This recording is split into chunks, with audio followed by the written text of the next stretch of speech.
దాదాపు 5 పదుల వయసుకు దగ్గర పడుతున్న నటుడు సుబ్బరాజు పెళ్లి చేసుకోవటం హాట్ టాపిక్ అయ్యింది. యుఎస్లో నిరాడంబరంగా ఆయన వివాహం జరిగింది. సోషల్ మీడియా వేదికగా ఈ విషయం తెలియజేశాడు. కాగా సుబ్బరాజు చేసుకున్న అమ్మాయి పేరు శ్రవంతి. ఆమె వృత్తి, బ్యాక్గ్రౌండ్ ఏంటో ఇప్పుడు తెలుసుకుందాం. మీ పెట్స్ కి గ్రూమింగ్ నుంచి బర్త్డే సెలబ్రేషన్స్ వరకు అన్నింటిలో మంచి ఆఫర్స్ ని మాయా టైల్స్ అండ్ ట్రయల్స్ వారు మీ ముందుకి తీసుకుని వచ్చారు. ఎక్కడో కాదు, మన బాచుపల్లిలో. Phone number 8985555318. సుబ్బరాజు నాటకీయంగా నటుడయ్యాడట. దర్శకుడు కృష్ణవంశీకి చెందిన పర్సనల్ కంప్యూటర్ రిపేర్ చేసేందుకు ఆయన ఆఫీస్కి వెళ్లాడట. మంచి హైట్, ఫిజిక్స్తో కూడిన సుబ్బరాజుని చూసిన కృష్ణవంశీ ఖడ్గం మూవీలో చిన్న రోల్ ఆఫర్ చేశారట. సుబ్బరాజు సరదాగా ఆ మూవీ చేశాడు. అనంతరం దర్శకుడు పూరి జగన్నాథ్ ఆయనకు బ్రేక్ ఇచ్చాడు. అమ్మా నాన్న ఓ తమిళమ్మాయి చిత్రంలో కీలకమైన ఫుల్ లెంత్ రోల్ ఇచ్చారు.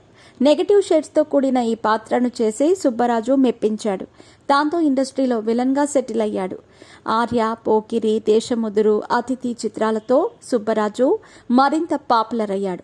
కామెడీ విలన్ రోల్స్ కూడా సుబ్బరాజు చేయటం విశేషం.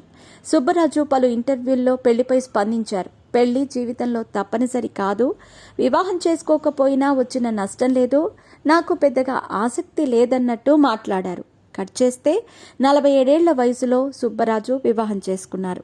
సుబ్బరాజు పెళ్లి ఫోటోలు సోషల్ మీడియాలో వైరల్ అవుతున్నాయి. సుబ్బరాజు ట్విట్టర్లో మా కొత్త ప్రయాణం మొదలైంది, మీ శుభాకాంక్షలకు ధన్యవాదాలు అని ట్వీట్ చేశాడు. భార్యతో ఉన్న ఫోటో షేర్ చేశారు. సుబ్బరాజు వివాహం యుఎస్లో నిరాడంబరంగా జరిగింది. ఇక సుబ్బరాజు భార్య పేరు శ్రవంతి అని సమాచారం. యుఎస్లో గల ఫ్లోరిడా రాష్ట్రంలో ఆమె ఉంటారట. అక్కడే సెటిల్ అయ్యారు. ఇక వృత్తిరీత్యా శ్రవంతి డాక్టర్, ఆమె డెంటిస్ట్ అని తెలుస్తోంది. Sravanthi family background, family members details తెలియవు. వీరిది ప్రేమ వివాహమా, అరేంజ్డా విషయంలో కూడా క్లారిటీ లేదు. లేటు వయసు మ్యారేజ్ కాబట్టి ఇది ప్రేమ పెళ్లి అని పలువురు నమ్ముతున్నారు.